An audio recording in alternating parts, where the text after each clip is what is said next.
Hola, muy buenas. Buenas tardes a todos. Bienvenidos a la presentación de Los terneros de Rodrigo. Muchísimas gracias, de verdad, a todos por venir. Casi ya es un reto salir de casa con estas lluvias. Ahora no solo tenemos lluvia y nieve, también tenemos granizo.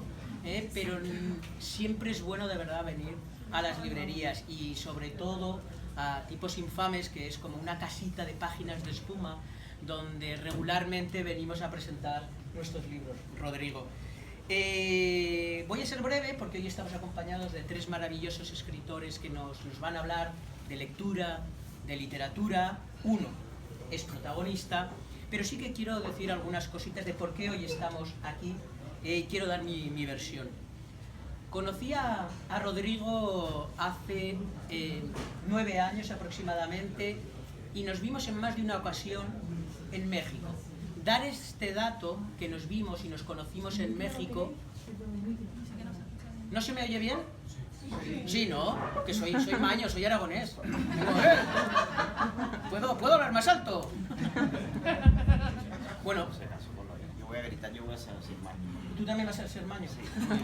Valeria sigue siendo argentina.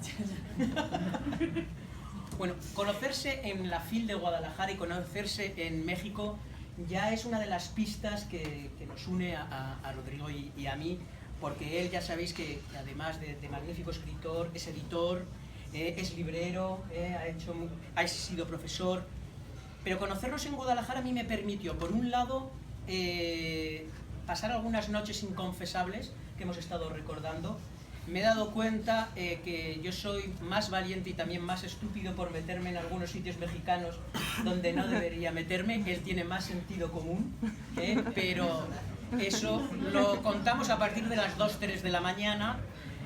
Y por otro lado, estos encuentros me dieron lugar a poder conocer el lado del cuentista, que es Rodrigo. Ya los que conocéis bien a Rodrigo, para Páginas de Espuma, con esas gafas, con un poquito de pasta negra, con esa altura y con estos magníficos cuentos, y Páginas de Espuma siendo una editorial del cuento, yo me dije, es lo más parecido que Páginas de Espuma va a tener un Cortázar dentro de la editorial. Así que fijaros qué momento de verdad para mí muy, muy, muy querido. Y leyendo una larga fila de hombres, Los Invencibles, Las Rayas, estos plurales que aparecen en esos títulos me llevan al plural que hoy tenemos aquí. Los terneros. Los terneros es un libro, desde luego, escrito con alevosía y nocturnidad. Es un libro donde el dogma del dolor se transforma en una forma de sacrificio, y el sacrificio crea verdugos y crea víctimas. Y esos verdugos y esas víctimas transcurren en noches, en distintos tiempos, en distintas ciudades. En este libro vais a poder acercaros a Caracas, a Ciudad de México, a París y a Biarritz. De todas esas ciudades, y lo quiero decir simbólicamente también, conozco todas menos una, que es Caracas, que es a la ciudad que yo querría ir, pero que por ahora no he podido ir. Rodrigo, de verdad, sabes que este libro era muy deseado para toda la editorial, que era muy deseado para mí.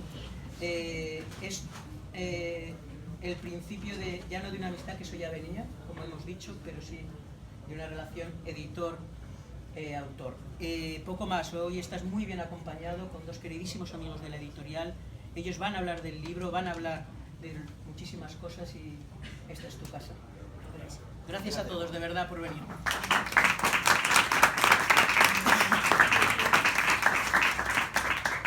Valeria. Yo creo que veo a salir. Sí. Hola. Hola. Sí. Bueno, hola, buenas tardes y gracias a todos por estar aquí. Es difícil presentar un libro de relatos como este, porque a mí lo último que quisiera es arruinarles el placer de la lectura, ¿no?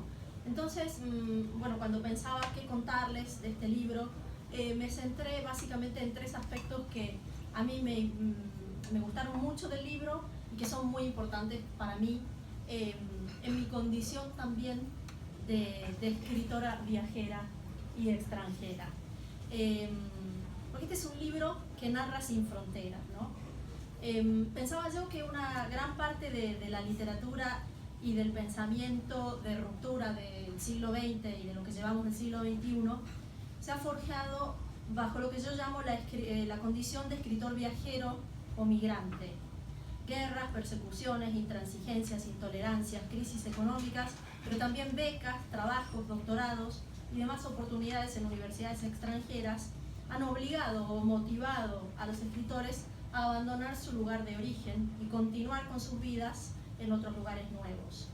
Lo que esto quizá en el pasado fue un fenómeno aislado o minoritario, hoy por hoy se convierte en un fenómeno que creo que es bastante constante y que corre parejo a los cambios sociales y políticos propios de la posmodernidad.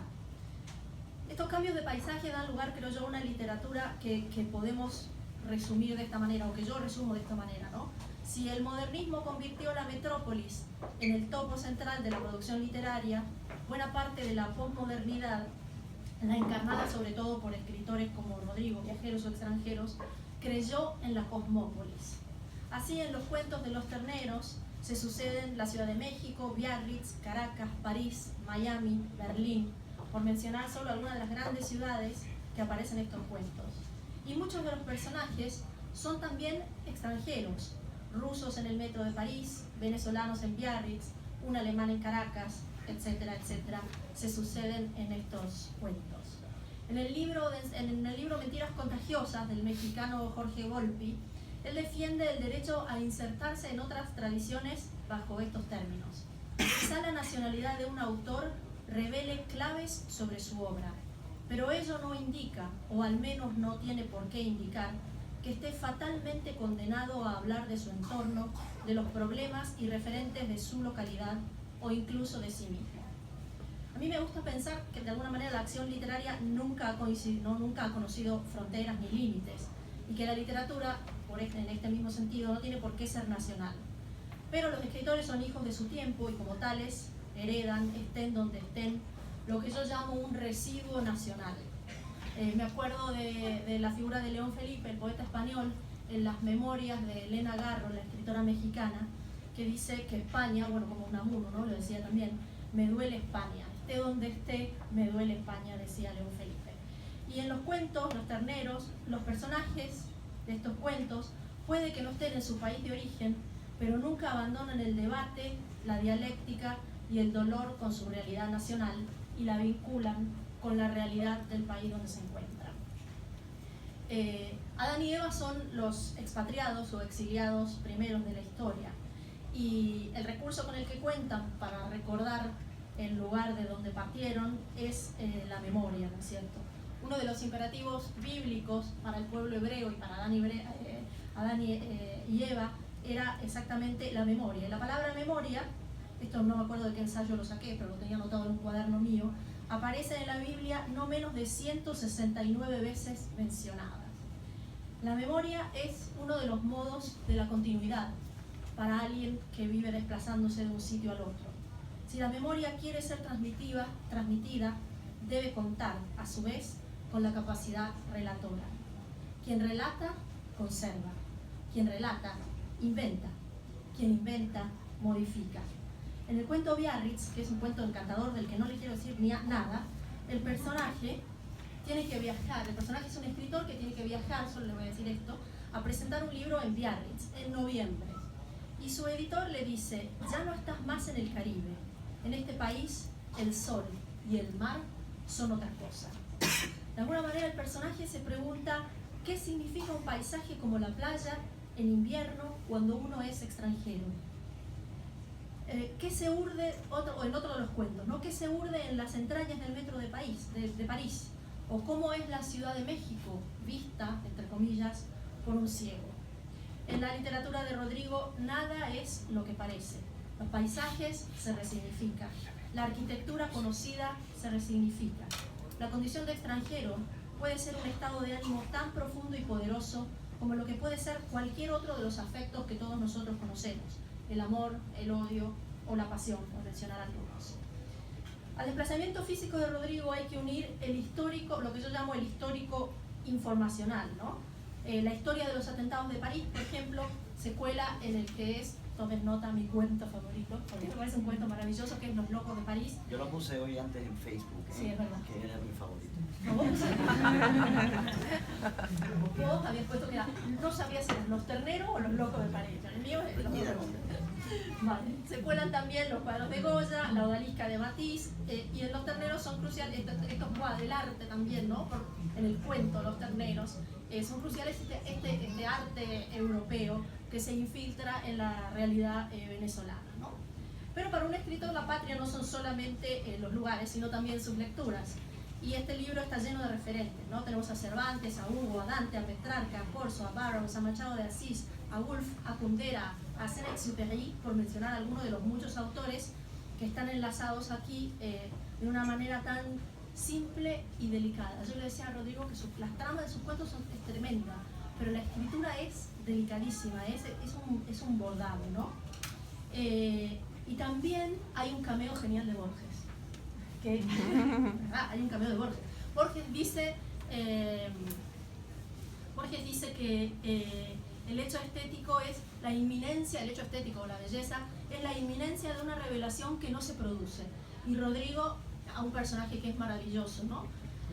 Que solamente le voy a decir que es como metafísico y además le gustan los zombies, ¿no? Y dice que está escribiendo una novela y dice: he descubierto que una buena novela es eso, la inminencia de un ataque de zombies que no se produce, ¿no? O sea, Borges hace un cameo aquí a los Hitchcock que sin anunciarse pasa caminando por allí, ¿no?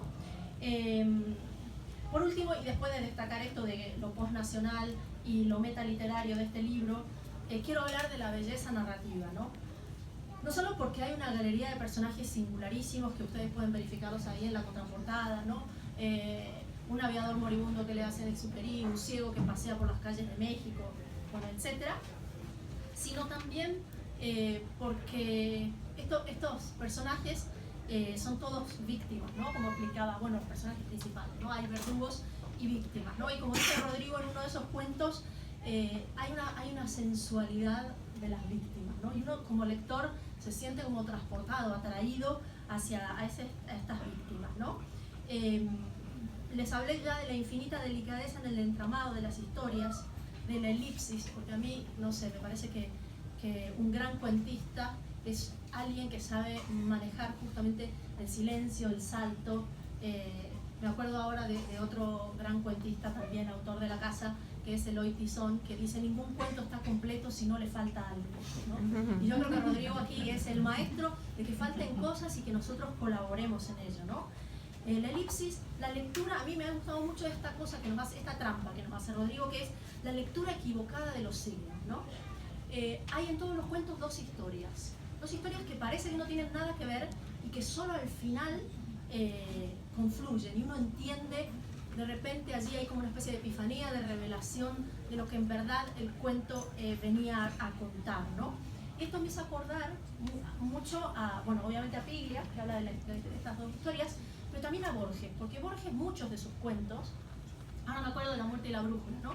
En La Muerte y la Brújula hay un detective que va siguiendo como pistas de un pseudo asesino, de una secta judía, bueno, todo así como en Borges, todo muy complicado, ¿no? Y cuando llega a la escena de, creo que es el cuarto asesinato, el detective se da cuenta que todo es un montaje para matarlo a él, para que el asesino consiga matarlo. Y Rodrigo hace eso, ¿no? O sea, nos hace como esta especie de montaje, nos crea una ficción donde uno va ahí como hipnotizado, siguiendo pistas, y luego el final cae, que son finales abiertos en un sentido, ¿no? Pero en el final uno se encuentra con toda esta maravilla de diciendo, bueno, a ver, aquí yo estaba tratando de asistir al oráculo que me iba a revelar una historia, y cuando llego al final me doy cuenta que lo que el oráculo me revela es mi historia y mi propio destino, ¿no? Que es, en definitiva, nuestro destino, perder la inocencia de los terneros y juntar en nuestro cuerpo todo el miedo de la muerte que parece que cargamos en nuestro linaje. Los invito a este libro, que es un libro de verdad estupendo, y Juan, que sorprende. Muchísimas gracias.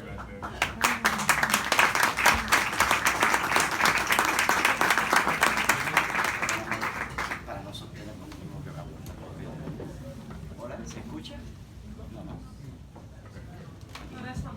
Hola. Ahora sí. Bueno, Juan por la invitación y bueno, Valeria y Rodrigo sobre todo por compartirme ese, y Rodrigo por darnos este libro maravilloso. Yo me alegro mucho de que Valeria no haya contado cosas sobre los cuentos, porque lo voy a hacer yo. Así tengo algo que decir. Me asusta siempre cuando Valeria habla antes que yo intervenga. Siempre tiene cosas maravillosas y mucho más interesantes que decir. Yo tuve una experiencia reveladora, ¿no?, con este libro, porque a diferencia de lo que pasa, de lo que suele ocurrirnos, que conocemos antes a la obra y después a la persona, a Rodrigo conocí a Rodrigo y como persona muy levemente, y luego le perdí el rastro y de pronto me encontré con este libro, ¿no?, que Juan me comentó para presentarlo hace ya tiempo. La última imagen que tengo de Rodrigo es muy borrosa, en la noche alta, 4 AM, o sea, Rodrigo difuso, ¿no?, en Bogotá. Había una chica con la que yo quería ligar que se acercaba mucho a Rodrigo. Esa es la impresión que yo tengo de Rodrigo. Y pensé, recuerdo aquella noche que pensé, bueno, es venezolano, yo soy cubano y no es tan raro en todo caso que la chica se acerque al venezolano, ¿no?, y al cubano. Hay compatibilidades en todo caso. Pues Rodrigo se fue y nos veíamos intermitentemente en Bogotá. Tú no recuerdas nada de esto. Otro recuerdo que tengo de Rodrigo, yo sí, a mí eso me marcó mucho, con cierto rencor además.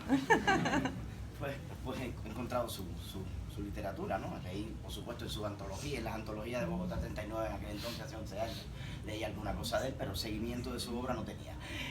Luego, recordando una entrada a comentar este libro, en el mismo Bogotá 39, otra impresión notable que tuve de Rodrigo fue que nos pidieron, antes de ir, ese Bogotá 39, el primero hace 11 años, nos pidieron a los autores que íbamos, 11 años, ¿no? Qué horror, ¿no? Pero tú sigues siendo muy joven.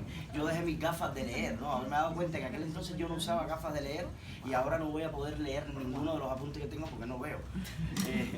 Entonces nos pidieron a los autores, antes de ir a aquel Bogotá 39, unos meses antes, que enviáramos una pieza musical, una canción, algo que nos gustara. Iba a haber una sesión en la noche para que habláramos de lo que nos gustaba, ¿no? Yo no envié nada, no me pareció que aquello, me pareció que era una encerrona por algo, ¿no? Que a mí esto tiene gato encerrado, esto es mandar música, esta me van a poner a bailar delante de todo. Entonces, la noche, por fin, la noche de la música, ¿no? Los sentaron ahí a los que cayeron en la trampa, y resulta que fue muy ameno, ¿no? Y Rodrigo fue uno de los que puso una pieza muy interesante, ¿tú no te acuerdas? ¿No? Yo sé más de ti casi, ¿no? Pedro Navaja. Y Dios puso Pedro Navaja, fue la que escuchamos, ¿no? La de Rubén Blades. Y recuerdo que en algún momento comentó algo así, porque tenía que dar razones, ¿no? Encima. Pobre del que hubiese puesto a Vivaldi. Tenía que dar razones y comentó que Pedro Navaja era un relato perfecto, que le parecía un relato redondo, ¿no? Cuando yo leí este libro, que no es Pedro Navaja, que no es ese relato redondo, después voy a hablar quizá de esto, porque Valeria ha dicho algunas cuestiones ya técnicas que eclipsan o ya tocaron temas que a lo mejor yo iba a tocar. Leyendo este libro y pensando en ese gusto particular de Rodrigo aquella noche, me puse a pensar en qué tenía que ver Pedro Navaja con esto, ¿no? Sabemos que Pedro Navaja es una canción que combina de una manera muy equilibrada esto que es lo vernáculo, lo autóctono y lo universal, ¿no? Todo el mundo entiende Pedro Navaja, a todo el mundo le gusta, y es porque hay una delicadeza. Valeria mencionó Rubén Blades en general, de este tipo de música, creo que el más delicado, ¿no? Tiene un guante, ¿no? Canta con un guante puesto. Entonces hay una elegancia muy peculiar en este tema, y es algo que tienen definitivamente los relatos de Rodrigo.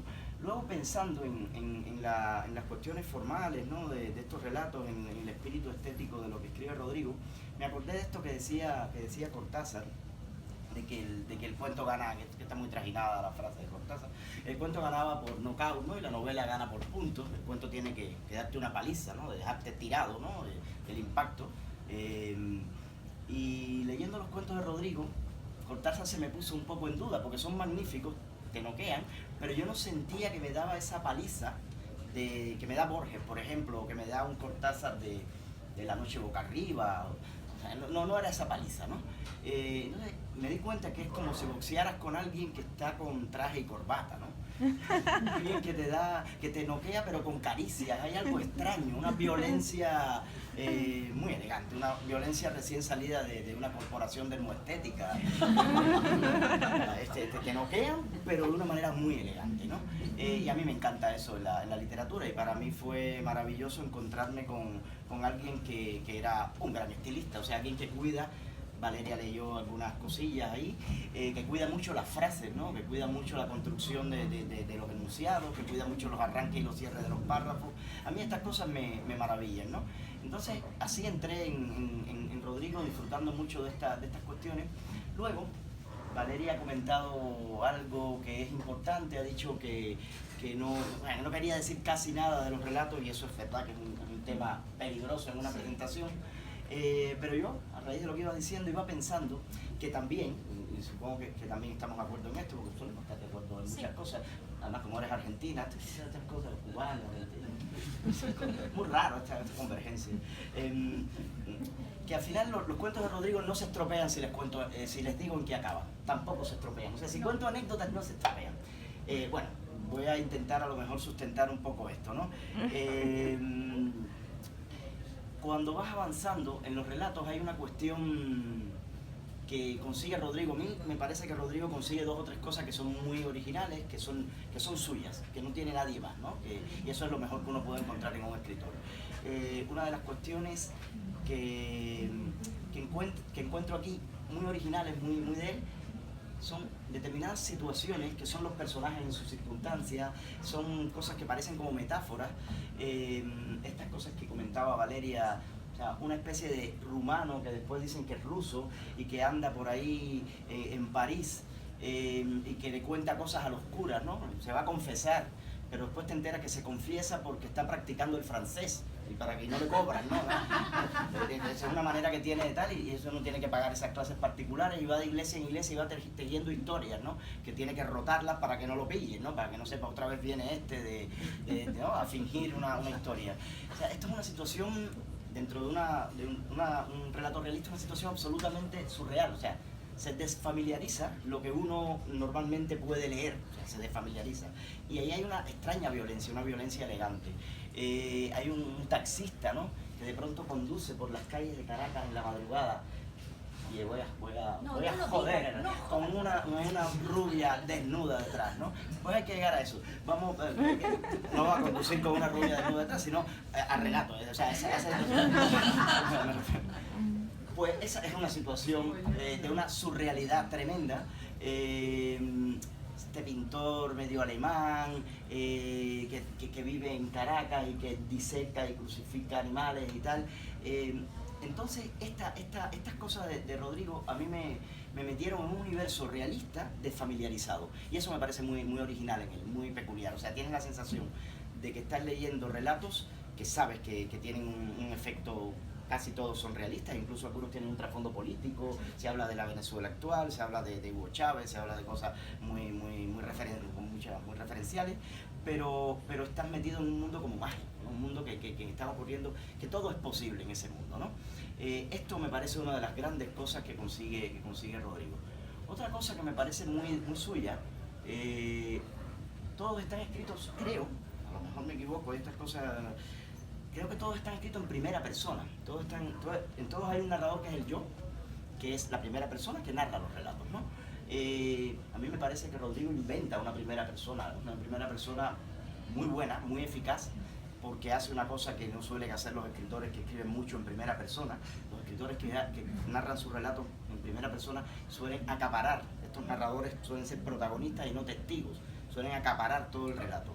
En los relatos de Rodrigo, ese Biarritz, ¿no? Del que hablaste, donde llueve todo el tiempo, un Biarritz de la soledad, de esa lluvia, de pronto aparece un venezolano con un padre a que había que contarle historias, y que el hombre estaba en las últimas, no estaba muriendo el padre, que casi no entendía nada y deliraba y tal, y se le contaban historias. Entonces este narrador, que es un escritor además, que el cuento tiene un guiño, una simulación autobiográfica, o como quiera que se le pueda llamar a esto, delega la historia en ese otro personaje. Y así siempre ocurre en todos los relatos. O sea, el yo deja hablar a los otros Las historias no dependen de la fuerza del narrador en primera persona como protagonista, sino de la capacidad de ese narrador protagonista de tener un equilibrio con coprotagonistas o con personajes secundarios que a veces o generalmente absorben, abducen toda la trama, ¿no? Esto, me parece esto buenísimo y muy original, muy un hallazgo técnico que yo usaré, ¿no? Como tengo a Juan que me puede mandar PDF para mis alumnos, usaré algún relato de, bueno, si no te los pido directamente a ti para que usted no tenga problemas legales después,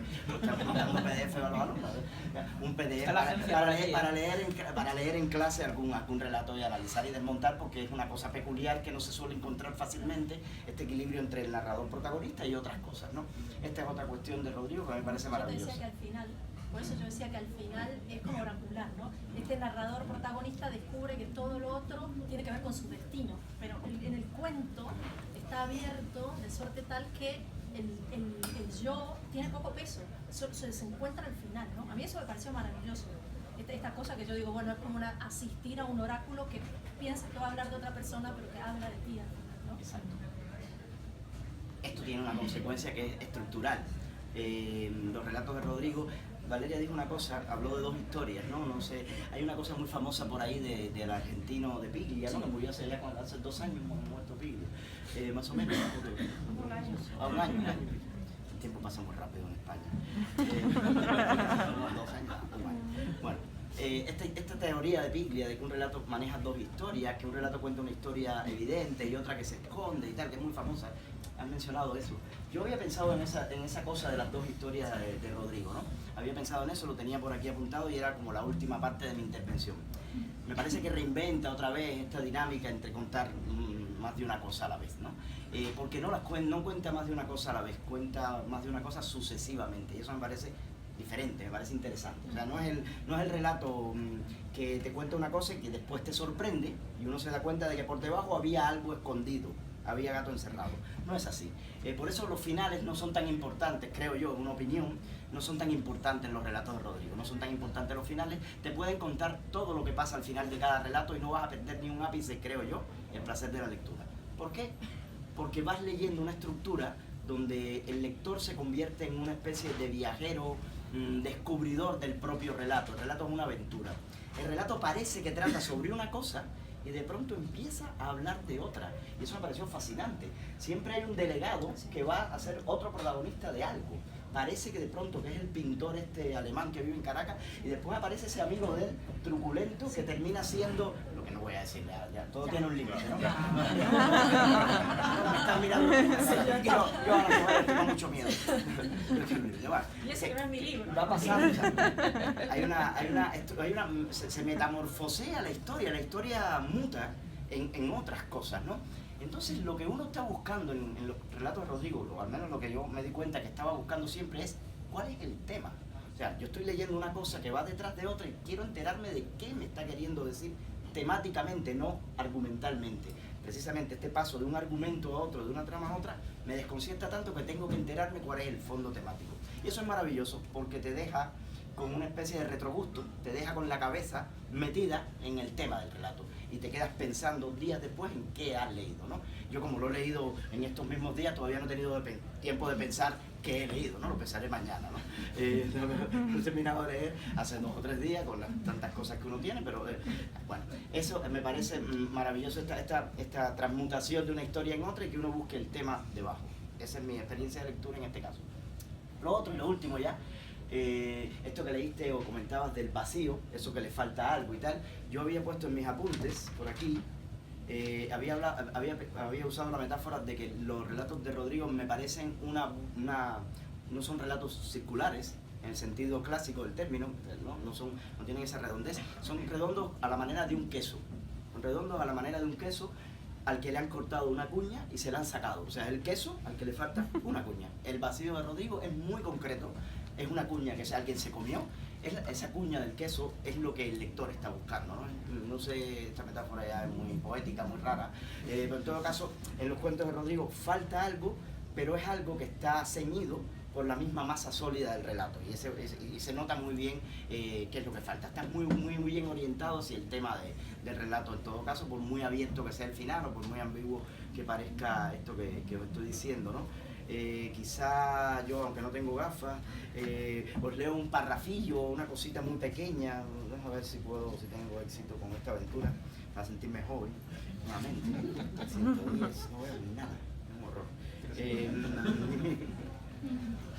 Dice, dos personajes están hablando, uno de los protagonistas ha leído la novela de otro personaje que es secundario y le dice, la novela está muy bien, dijo Carl, pero ese no es el final, aún falta algo.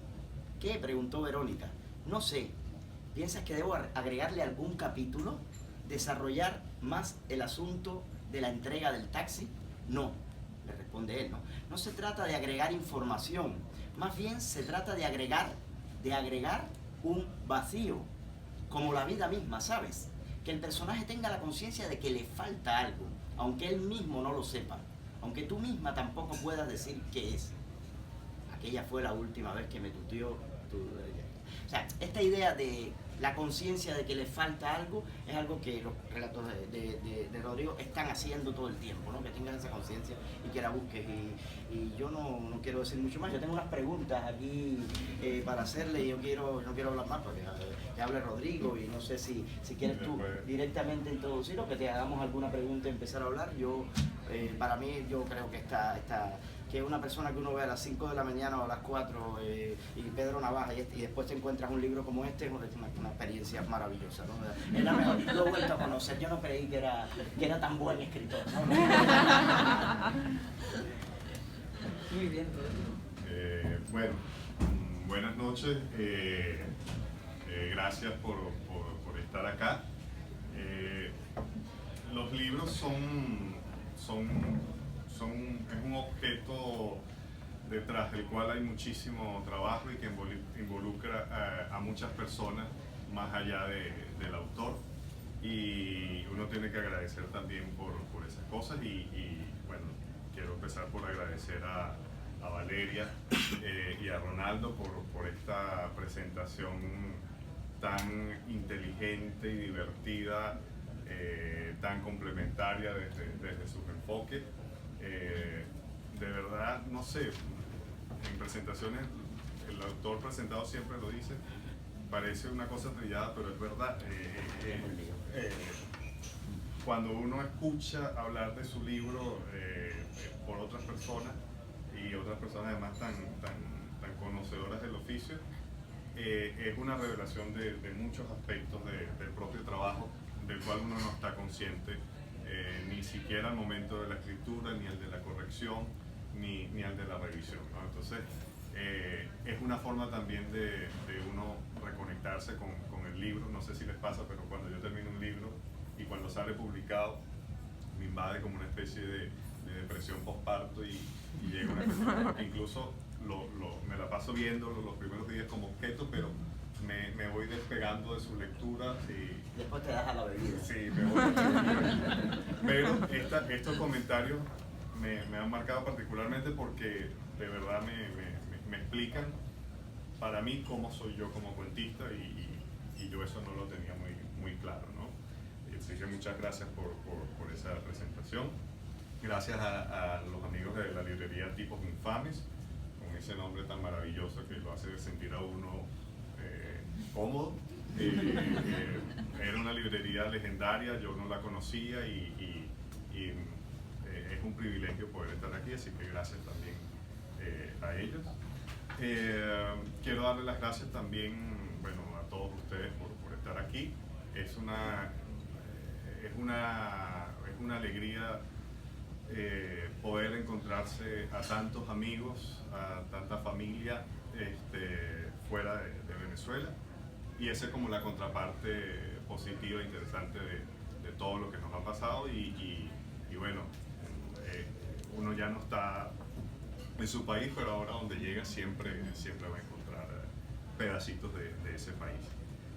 Así que gracias. Y quiero darle muchas gracias también a Luis Miguel Palomares de la agencia Barcel, que seguro está escondido detrás de la columna o por allí, porque la agencia Barcel ha sido fundamental para mí, para poder yo estar acá con mis libros. Es una figura importantísima y además hacen un trabajo profundamente humano, con muchísimo respeto por cada uno de los autores. Y por supuesto, darle las gracias a Juan Casamayor, a Encarni, de los amigos de Páginas de Espuma. Este libro me produce una alegría tremenda porque, bueno, yo me presenté en España, o me presentaron como una novela, y para mucha gente, o para cierta gente la que conectó con el libro, me presentaron como novelista, ¿no? Y en realidad yo tenía ya 3 libros de cuentos, y personalmente yo siento que provengo de esas formas breves, ¿no? O sea, de la poesía que uno escribía de adolescente, o sea, de los cuentos, y volver al cuento 7 años después y de la mano de Páginas de Espuma, es de verdad así como el regreso a este género ideal, ¿no? Yo llevaba años desde que conocí en persona a Juan en Guadalajara, con ganas de publicar con él. O sea, ese era uno de mis sueños como escritor, pasar por ese episodio que ya otros amigos me comentaban que yo envidiaba secretamente de ser editado por Juan, de conversar con él sobre los cuentos, y lo logré. Y eso para mí es una alegría muy grande de haber pasado por esa experiencia. También hay que aclarar que, bueno, estos encuentros permiten también, para mí es una alegría conocer a Valeria, que pude leer La Condición Animal antes de llegar acá, fue lo primero que le pedí a Juan, y fue una manera de conocerte también previamente. A Ronaldo nos conocimos en Bogotá. Hay que aclarar algo, o sea, Bogotá 39 en el 2007 fue una experiencia maravillosa porque nos permitió a un grupo de escritores menores de 39 años en ese momento conocernos literalmente en persona y entrar en contacto con literaturas, con visiones de mundo muy distintas, y de ahí viene mi conocimiento de Ronaldo. Luego me acuerdo que apenas llegué a Caracas logré conseguir una de tus novelas con Lengua de Trapo de aquel momento, y entonces fue muy interesante que ese conocimiento de la persona se tradujo también en el conocimiento de una obra que aprecio mucho. Pero en Bogotá esa gente era también muy espléndida y nos llevaban de fiesta todos los días. Es decir, se bebía mucho y la gente no recuerda bien las cosas o inventa. El caso de lo de Ronaldo, creo que se le confunden los recuerdos de las cosas que recordaba allí, pero bueno, también es narrador y siempre está produciendo historia, ¿no? No, pero bueno, ya en serio, es una alegría para mí haber publicado Los Terneros. Si eso tiene algún valor, siento que es el libro con el que, de todos los que he publicado, con el que estoy más contento. Desde el punto de vista de su escritura, la siento como más cercana a lo que yo desde joven quizás quería hacer. Y bueno, la ocasión de la edición es como una confirmación de eso que está allí. Entonces, nada, muchísimas gracias, pero bueno, si quieren hacer algunas preguntas, hacemos una pequeña conversación y seguimos. Te pregunto una cosa, yo tengo la contraria.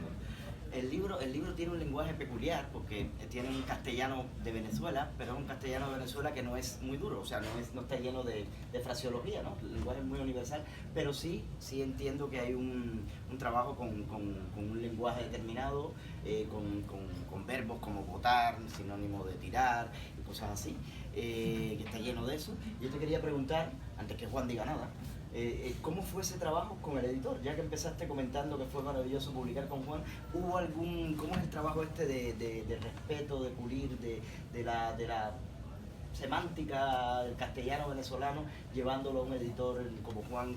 Si estas cosas yo conozco a Juan, yo también he publicado varias cosas bastante.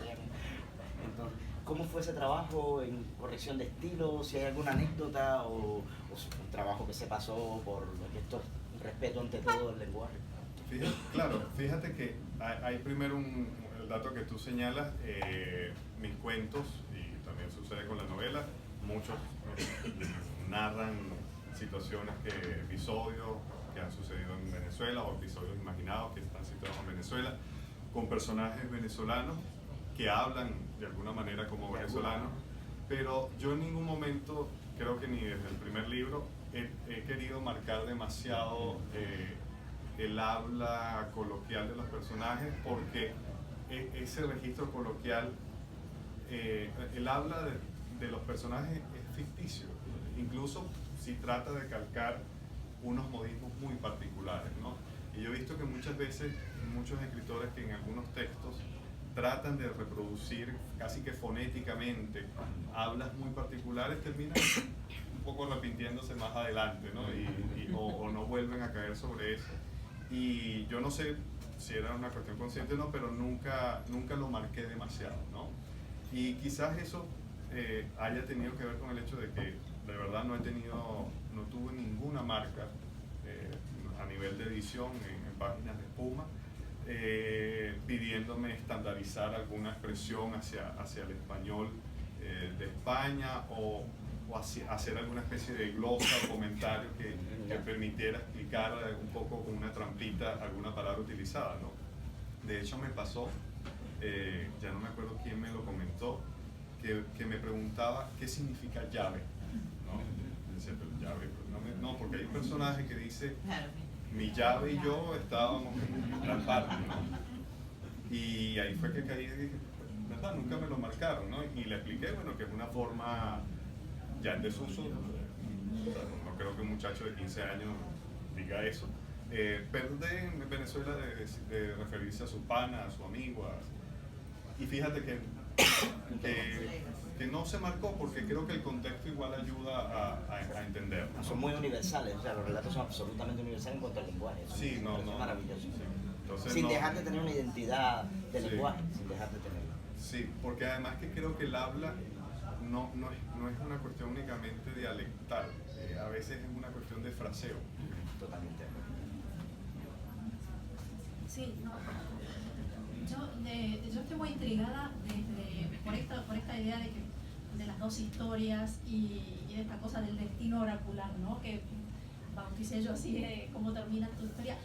¿Por dónde empezás? O sea, por ejemplo, ¿cuál es el germen?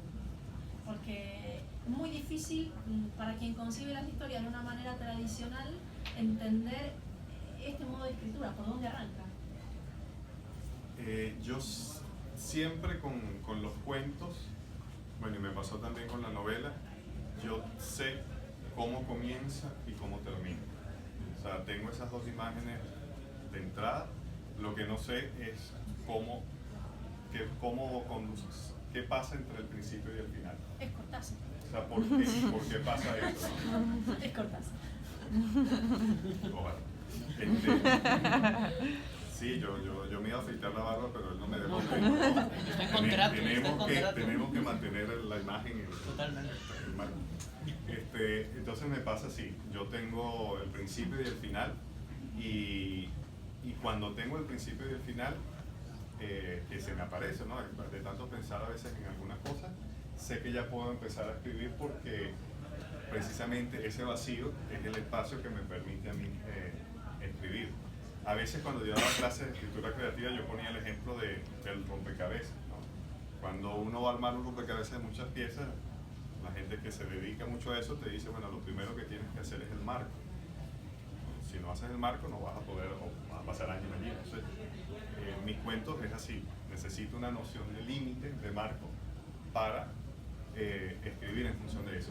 Muy pocas veces me ha pasado que el final cambie, ¿no? A veces resulta que se agrega un párrafo, ¿no? u otro, pero coincide un poco en que el final de mis cuentos de repente no es la clave del relato. Yo no tengo ahora, sí. Yo te iba a preguntar ¿conoces el final o lo descubres? Eso te tendría que preguntar.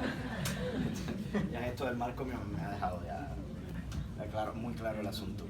A mí siempre con escritores como de ciertas realidades latinoamericanas siempre hay países o culturas que tienen una vocación de universalidad muy espontánea. Por ejemplo, la literatura argentina es naturalmente universal. No sé cómo, bueno, eso que descendió del barco y tal, ¿no? Pero hay otras literaturas que tienen vocación de localismo muy fuerte. Por ejemplo, la literatura cubana es muy local, la venezolana tiende a ser muy local. En el sentido más simple del término, no vamos a intentar explicarlo ahora.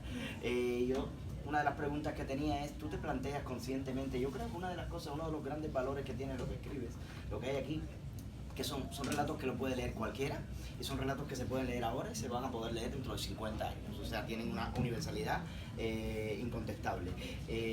¿Eres consciente, buscas, incluso esto que decías antes del lenguaje y tal, eres consciente de una búsqueda de la universalidad con los temas, con el giro de los temas, con esta especie de cosmopolitismo que hay en los relatos? O sea, ¿eres consciente de esto o esta es tu propia materia fisiológica que te lleva ahí de manera natural?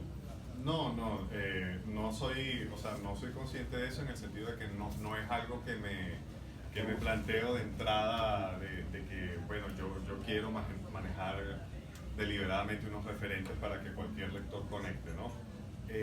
A veces no me creen, pero lo único que a mí me interesa es la historia, o sea, que uno va perfilando la historia y que cuando llega el momento de la escritura, que a veces nos puede pasar que el texto termina siendo una cosa muy distinta y uno siente a veces una ganancia, pero en general para mí es como una pérdida cuando siento que la imagen, la revelación que tengo no la logré plasmar.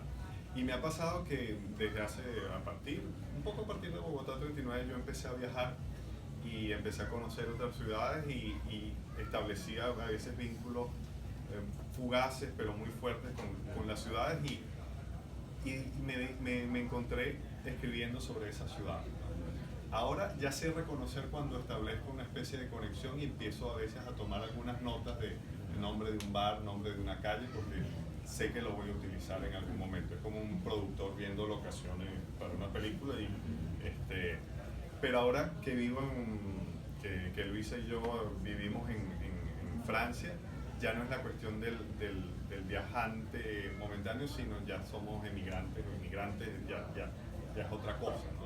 Y el cuento de Los Locos de París le tengo particular cariño porque es como mi primer cuento, no producto de un viaje, sino ya de una mudanza. Y hay algo allí que yo no hubiese podido hacer si no estuviese viviendo allí. ¿Queréis hacer alguna pregunta? Aquí hay mucho amigo, mucho escritor. ¿Alguien se anima? Pues... Ese es ese vacío. Nos han llamado puña de queso en este momento. Necesario para picar algo. El nombre del libro, Los Terneros. Fuiste tú quien me preguntó. Yo te pregunté lo de la llave, sí. ¿El qué? El título del libro, el nombre del libro, Los Terneros, ¿por qué? ¿De dónde? Yo no lo he leído el libro completo, por lo tanto mi pregunta es desde la no lectura. Leí solo un cuento, hay que poner lo de la llave. Entonces, claro, tal vez... De esa respuesta depende que siga leyendo. Claro, ¡Qué presión! Bueno, en principio Los Terneros es uno de los cuentos del libro, el más extenso, el que le da título al conjunto y el que me permitió a mí ver una serie de textos en función de un conjunto, ¿no? Yo leí algunas cosas que ha dicho Juan sobre el cuento, que él no publica los libros de cuento como una especie de cajón desastre donde uno mete una serie de textos que tiene, sino es un conjunto orgánico que debe funcionar y remitirse mutuamente, ¿no? Y yo tenía algunas historias, muchas historias de hecho, pero cuando yo escribí Los Terneros yo me di cuenta de que había ya como una especie de elemento común. Los Terneros es una historia que está basada en unos hechos que ocurrieron, creo que fue en el 2014, en la Universidad Central de Venezuela. Hubo la entrada de unos grupos paramilitares que atacaron a los estudiantes y a uno de ellos lo desnudaron, ¿no? Y ese fue el modo de vejarlo y de humillarlo. Y para mí me pareció un ternerito, me pareció una especie de animalito que iban a sacrificar, ¿no? pero no lo sacrificaron. Entonces, y sin embargo, el no sacrificarlo, el que ese episodio, afortunadamente para el muchacho, para su familia y para todos, no culminara en una muerte, igualito me dejó algo que, igualito había algo que no estaba del todo bien, ¿no? Y por esas mismas épocas, Luisa y yo hicimos el descubrimiento de la obra de Miguel Bondángel, un gran artista plástico venezolano, que tiene obras que son construidas alrededor del tema de la crucifixión y el sacrificio. Bondángel tiene una obra muy famosa que se llama, creo que El espíritu de los tiempos, que es el cadáver embalsamado de un perro crucificado, ¿no? Es una obra del 72 que fue todo un escándalo, y nosotros tuvimos la oportunidad de conocer a Bondángel, ir a su casa, ver esas obras en vivo, y eso yo creo que me marcó mucho, y a partir de ahí fue que yo me propuse, desde cierta reconstrucción biográfica de la vida de este artista, conectarla con la imagen de ese muchacho que fue ultrajado de esa manera. Y a partir de ahí empezó la idea del sacrificio, ¿no? Está la imagen del chivo expiatorio, ¿no? Del sacrificio ritual de animales que forma parte de las sociedades arcaicas, pero que todavía persiste como un arcaísmo, a veces que persiste de muchas otras formas, y los terneros serían precisamente eso, ¿no? Personajes que por alguna circunstancia de la vida se sacrifican o son sacrificados, ¿no? Y ese sacrificio no es necesariamente algo malo. A mí me preguntaban, bueno, o sea, ¿qué es para ti un sacrificio? Bueno, buena parte de los que estamos aquí lo reflejamos. Un sacrificio ha sido para nosotros Venir hoy a venir acá. Casi. No, con granizo y lluvia y todo, ¿no? Y para nosotros, los venezolanos que estamos aquí, o sea, estamos aquí porque hicimos un sacrificio. Tuvimos que irnos del país por la situación que todo el mundo conoce. Y es terrible y es doloroso, pero es injusto también, precisamente por ese sacrificio que hicimos, no entender que eso nos ha permitido movernos y transformarnos, y que la vida es así. Y a veces son sacrificios mayores, a veces son sacrificios menores que hemos hecho a veces sin darnos cuenta, ¿no? A veces cuando uno mira atrás y dice, bueno, pero yo he tenido que aceptar esto para quitar esta parte de mí para seguir siendo. Y el libro, cuando releí las pruebas, dije, no, pero sí, o sea, sí está, o sea, el tema está de una u otra manera, ¿no? Hay sacrificios desgarradores, como el cuento de los terneros, hay otros que son bastante más sutiles, ¿no? Esos son los terneros. Además, la palabra me encanta. Yo lo voy a seguir leyendo. Muy bien. Bueno, gracias de verdad por venir. Gracias Valeria, gracias Ronaldo, gracias Juan, gracias Luisa. Y bueno, nada. Pues le vamos a dar un gran aplauso. Estamos en una librería, es una presentación. Quiere firmar mucho.